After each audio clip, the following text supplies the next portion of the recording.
This is Dave Meltzer with Entrepreneurs, the Playbook. And every once in a while, you get an obscure entrepreneur because you have no idea how entrepreneurism is invading every area of industry, business, careers, and jobs. And this is someone that I'm a fan of. So I'm super excited to be here. Howie Mandel, everybody knows, an extraordinary comedian, actor, producer, unbelievable television personality, host, some of my favorite shows. So that's why I'm a little bit excited. I get to be around the greatest billionaires, millionaires, and entrepreneurs. But the one profession I wish I would have been involved in was comedy. Really? And I do. I think that comedians are the highest level of intelligence, and what comedians have to do. How I don't understand what you mean. Yeah, I love that. Exactly.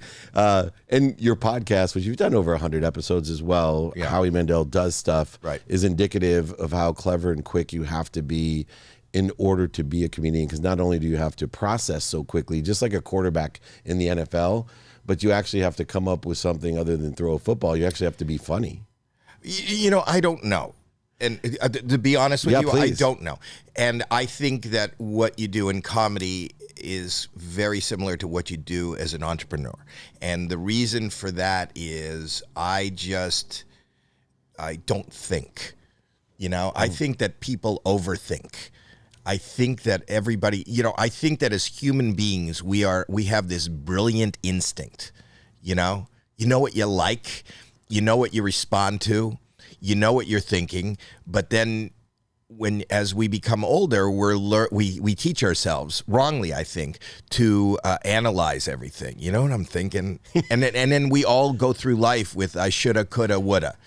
And if you did, and you experienced, maybe you didn't have what you might consider a success, whether it's in a career, whether it's with a joke, whether it's with an idea for a business, but you do have an experience, and every experience is something to learn from. And I talk about how I make a living now.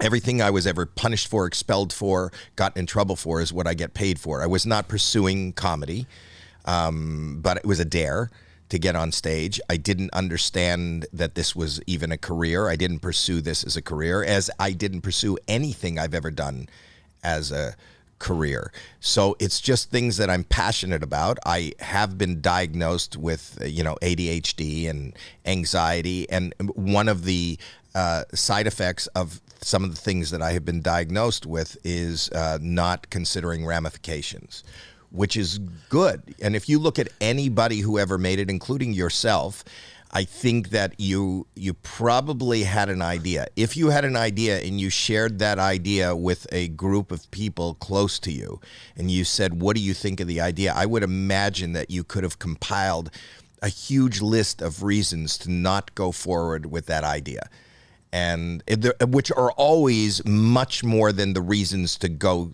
toward the idea. I mean, ultimately, success is the reason to go for it. But what is success? Success is, for me, I mark my day of success as April 19th, 1977. April 19th, 1977 is the day I was at a comedy club in Toronto at Yuck Yucks, and I'd never seen stand-up. I didn't have a lot of friends. I was thrown out of school. I don't have a GED. And I didn't, in the mid-'70s, discos were all the rage, like Studio 54 and places like. I don't dance. I don't drink.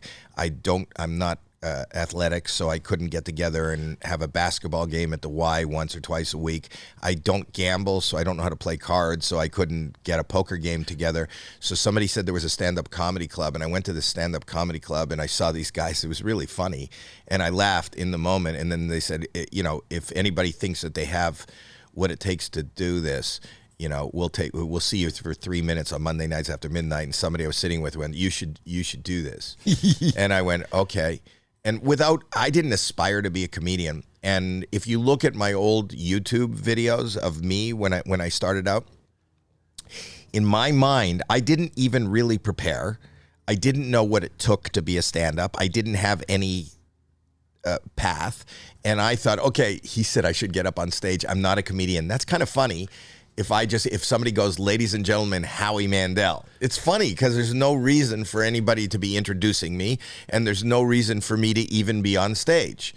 And that's the extent of my thought. I thought it would be funny to show up where I shouldn't be.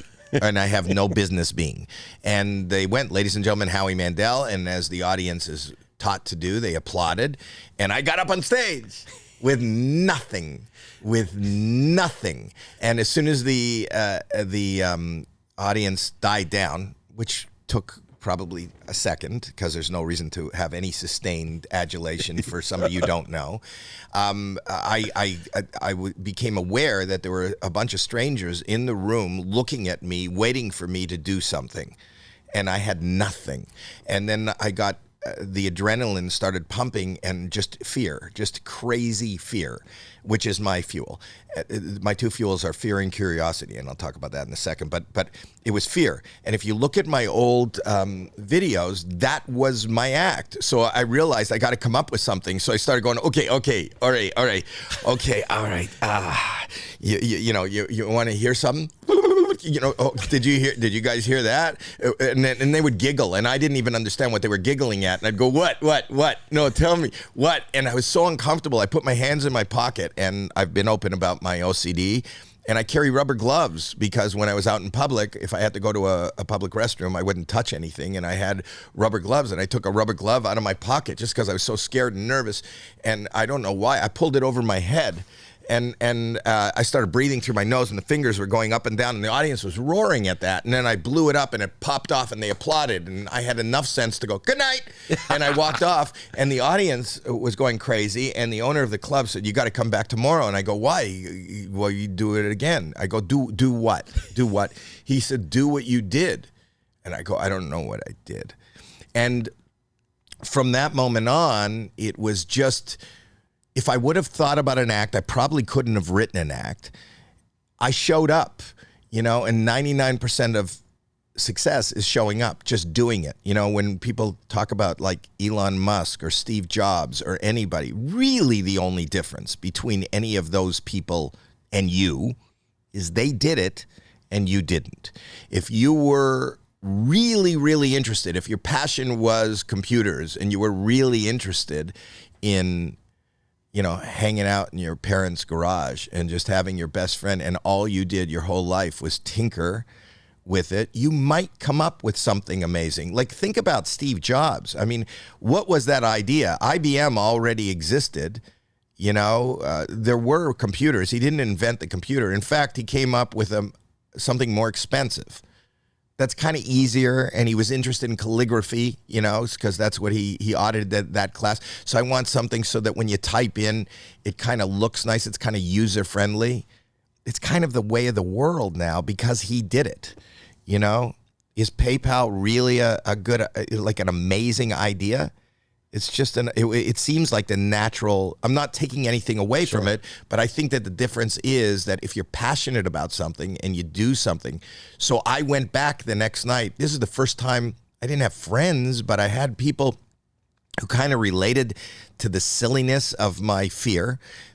Everybody was laughing at me and seemed to like me, and I've been chasing that warm blanket of acceptance every single day since, which turned into a career. Here I am almost 50 years later sitting and talking to you about that night. And people know me for this. That rubber glove bought me my first house. That is awesome. And when I'm listening to you, there's an aspect of being an entrepreneur, number one, of being consistent. You mentioned that at the end with jobs, et cetera. Is it a great idea, or is it someone that just pays attention and gives intention consistently towards whatever it is they're dreaming of, but yet so many people limit themselves because, one, they won't show up, and two, they won't do the work? And looking in your career, whether it was St. Elsewhere or Deal No Deal, whatever it is, being as an agent originally with Leigh Steinberg, most people ignore the fact of what it actually took to get to where you are and to continue to be there. But my friends who are agents, I have a lot of real good friends from the same company you came from. My wife's an agent, and what I watch and what I've learned at this point, I think I'm older than you, even a lot older. You just look younger. You're fine. No, I'm a lot older. How old are you? 55. I've got more than a decade on you. Okay, I'm closer to 70. Great. Oh, thank you. Yeah. I wasn't fishing for compliments, but I don't have my hairline's in the other room. But the point that I'm making is, if you would say to somebody, okay, you're going to try to write really silly stuff, and that's how you're going to make your living. I was a really good salesman. I had a job. I was making money. I was engaged to be married. If I would have shared that plan, which I didn't have, but I just, I think you got to live in the now, because that's the only thing that's real. What did happen is your perception of how it happened, because nobody sees it the same way. And what might happen is not guaranteed. So if you have an idea, or you have just an inspiration in the moment, I say go for it. It's not even my idea, it's Nike's. Just do it. And there's something to be said for everything that I've just done has actually worked out. It's not the plan. To be a game show host was the opposite of being a comedian. It was the punchline. In 2005, comedians didn't make their, just like movie stars didn't do commercials at that time. Right. And people whose currency was irony, like a stand-up comic, didn't do, the game show host was the punchline. So, and now it's the norm, because Deal or No Deal was so big. You're welcome, Steve Harvey. Yeah, I was going to say Steve Harvey definitely is grateful. Now, there's an aspect, when I look at how things happen as well, there's intuition, which we're talking about. There's intellect, which can interfere as logic doesn't take place within the context of intuition. And then there's inspiration. And all three combine usually in entrepreneurial What's success. instinct? Intuition to me is your ability to be aware. So, but I don't know. Isn't it like an instinctual? What's the difference between being intuitive and instinctual? So for me, they both are relatively similar. So I look at intuition and instinct not with any logic or reason combined. Too many people, I'll give you an example, craps table, and you've seen that because we've both been in Vegas a lot. Right. The guy standing at the crap table, he rolls a hard 8 and he wins. He's like, I knew it. Meanwhile, in his head for the last 10 rolls, he's been saying hard 8, and losing a shitload of money on the hard 8, and it finally hits. That's not intuition. Intuition is the first. Well, that's luck. Right. The first time you hear in your head intuition, what the universe is telling you, as I believe in a unified system, infinite system of thought that we all belong to, intuition and instinct says pay attention. I don't know when, because time, as you said, is irrelevant. It's infinite. So what to me intuition says is pay attention to this. And eventually, dumbball, you're going to figure out that this was something significant for you. And because time's a man-made construct, to me, I think it's important to elevate our awareness to what resonates with us. Something told you, your intuition said, I'm going to do that. But you didn't use your logic to say, no, I'm not, because I'm a sales guy who's getting married. And I think that's an incredible thing. That's why I need a clock, because I channel, and when I come out of this intuitive state or this channeling state, I have no effing clue how much time went by. So if I'm speaking on a stage and I need a clock, or else I'm the world's most uncomfortable speaker in the world. Well, I'm aware of time because I think I'm going to die soon. We're all going to die. That's guaranteed. Yeah, that's my happy place. I love it. Just thinking of that. But it's not only intuition. It's like things that make sense outside of show business. And I've always, dabbled outside of show business. You're sitting in, I love real estate. This is my building. Right. I'm involved in technology, but even before that, I was playing Vegas. I was Diana Ross's opening act, and Steve Wynn decided to build the Mirage. And then that kind of, I was amazed that kind of catapulted that became the biggest growing city in the world. And I noticed that everybody was moving out there, and people like these big home building companies were buying tracts of dirt where they were going to build 2,000 homes. And there happened to be, I was reading about these lotteries. People are just trying to get into these homes in Summerlin and all these things. In Henderson and all these things. So I went, oh, they're building all these homes. And I drove out to the dirt and I could see all the dirt and they're building. But I didn't see anything else around. So I went out there and I bought it at the edge of every of these of all these developments. A couple of years before they were even built, I would buy like 2 acres of sand for nothing, just outside of it. And people would say, what are you doing? And I go, well, there's nothing out here. And they go, well, they're going to build 2,000 homes. I go, yeah, and all those people are going to be out here, because I knew there were lotteries to buy the things, but there's nothing out here. They go, well, what do you mean? And I go, but these people need a gas station. They need a car wash. So at the corners into all these lots, I built little strip malls and gas stations and car washes. And I built them on every corner going into every suburb of Vegas. I sold them all, but I did that. And it was like, I'm not in the real estate or the gas station business. Right. But it just made sense. It just like was stupid. I see 2,000 people living there. I know that when I get up in the morning and I want to go to work or I want to drive someplace, I'm going to go fill my car up with gas, or I need one of those little stops where you can go buy groceries or a little thing. That wasn't out there. I'm saying, is everybody going to go to the strip to go buy something from a hotel gift shop? Like, where are they going to go get? Nothing was out at that time. This is the early 80s. So. And where in your mindset was the activation part of what you do? Because that to me is essential as an entrepreneur, that a million great ideas out there, but this many people do something about it. Just do it. So that's I chalk it up to my mental health issues is I'm not aware. I just do. I've done a lot of really stupid things physically, mentally. I've said stupid things. I'm constantly, it's like fucking buckshot, just this shit comes out of me. A lot of it doesn't stick. Yeah. A lot of it doesn't, but I'm just always, in any given day, like even today, I'm doing 9 different things that have nothing to do with each other. It's awesome. Whether I'm doing this podcast or whether I just shot a prank just because it came to my mind, and I had my son follow me around with his iPhone, and I was fucking with some people, and I don't know what I'm going to use it for, and I don't know if it'll be on social media probably or in a live show that I'm doing, and then I go and deal with whatever we're dealing with and make some connections for proto or technology that I'm working with, or I don't know, like in any course in any given day, and I wake up not knowing what I'm going to do. And on the other side of it, you may not know this about me either, since not quite as haven't built a brand as big, but I lost over $100 million in 2008.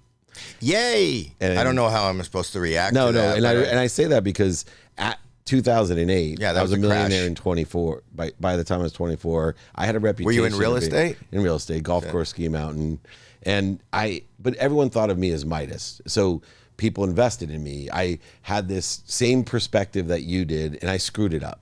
And I screwed it up. Did you change your name to Meltzer? It wasn't Madoff. No, it wasn't. Madoff? No, I didn't take that much investment. Mostly friends. Okay. Which is worse in my opinion. So did Madoff. Yeah, but not as much. I did it as what they thought was a favor to let them in the deals, and it ended up. So was Madoff. Right, good you're telling the same story. You're digging a hole. But let me just stop.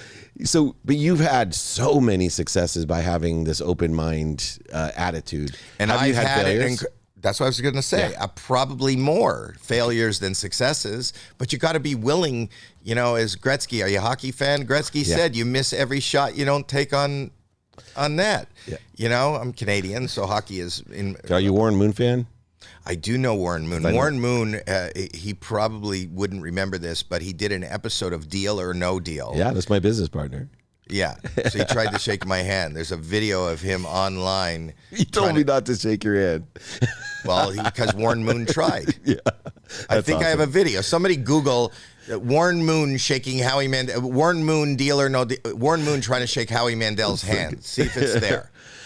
Tell me one way you deal. So you do deal with mistakes. Tell me how on the other side you've been able to deal with the mistakes, since there's been so many. You know what? It's not even dealing with mistakes, because I just kind of move forward. And I think that this is the answer to everyone for success in life, and maybe even feeling to try to maintain a kind of a youthful attitude, is curiosity. I think when we're all kids, that's what pop culture is. Pop culture is you want to hear what everybody's listening to. You want to know what the latest and greatest is in music. You want to know what people are wearing, what kicks people are buying. You want to have the sneakers that people have. You want to have the style, but it's pop culture. And then what happens is, and we all have FOMO as kids, and that's what the marketplace is. That's why people are buying. You have to market to, 18 to 39. That's if you're doing television. That's who you market to. That's who are buying tickets. That's who's going to games. That's who's buying the merch. At a certain age, people's curiosity, like their testosterone or estrogen, begins to wane. And you become comfortable. You pick a style that you like. Look at your parents. They probably have a style that they've stopped in 20 years ago. They'll tell you that what you're listening to is not music. What I had was music. That was good music. This is not good music. It's because they just my analogy to that is there came a time, and this is my curiosity. I'm so afraid of always missing out. My son, who kind of put me on board as far as social media and the digital age, I would see a YouTube video with 100 million clicks, and I would be reading in the comments, "This is hysterical. This is amazing. This is the funniest thing I ever saw." And I'll be totally honest with you, I didn't get it. And there wasn't a time when I was young, if it was funny, even if I didn't enjoy it, I got it. I know why they were laughing. There's a big difference between, I admire and love a Carrot Top as much as I admired and loved Jerry Seinfeld. The different kinds of comedy, like country music versus hip hop. I got it. But I was looking at comedy online that were getting 100 million clicks, and I go, I don't get it. I don't get it. And it became my need to kind of tell me why this is funny. Why is this audience? How are you garnering this audience? Why are 100 million people globally from different cultures and different languages? I want to know that. I want to be part of that. And I still have that. Instead of, I can at my age, and a lot of people that are my age kind of relax and go, well, the kids with their MySpace, right.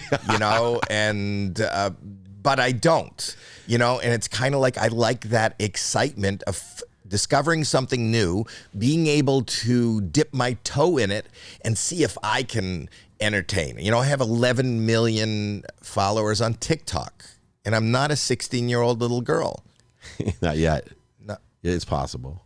Well, I don't identify as one. Okay, good. Okay. All right. I love that. You don't know my pronoun is. You know what? I did ask. There's a signal. I love it. You got it. Incredible. There's a lesson that I learn as I meet all extraordinary people that have the desire to be what they must be, that curiosity, creativity that attracts so many people like you. And it's being more interested than interesting. And right. Most comedians you would think are just interesting people. They're reading off jokes to be interesting, to have attention. They were the middle child. But you really drive all the different businesses, industries, careers, jobs, and entertaining things that you do simply by being curious and creative and being more interested than interesting, which I think is a core characteristic for success and especially entrepreneurship. And next time we'll talk about Proto, which is right by you with the scary looking Bob's Big Boy guy, but it's That's incredible. Bobby. It's Bobby. From Bobby's World. I did a cartoon. He's amazing. But we mixed the two Bobbies. I love it. It's a voice I used to do. Oh, I forgot the ventriloquism and all that. No, I don't do ventriloquism. I did voices in the 90s. I was Gizmo from Gremlins. And many other movies, by the way, as well. Just a huge success. And enjoy his podcast as well. Howie Mandel Does Stuff. I think it's indicative of this podcast. He does a lot of stuff, and it's certainly an honor to be here with you, my friend. This is David Meltzer with the incredible Howie Mandel with Entrepreneurs, the Playbook.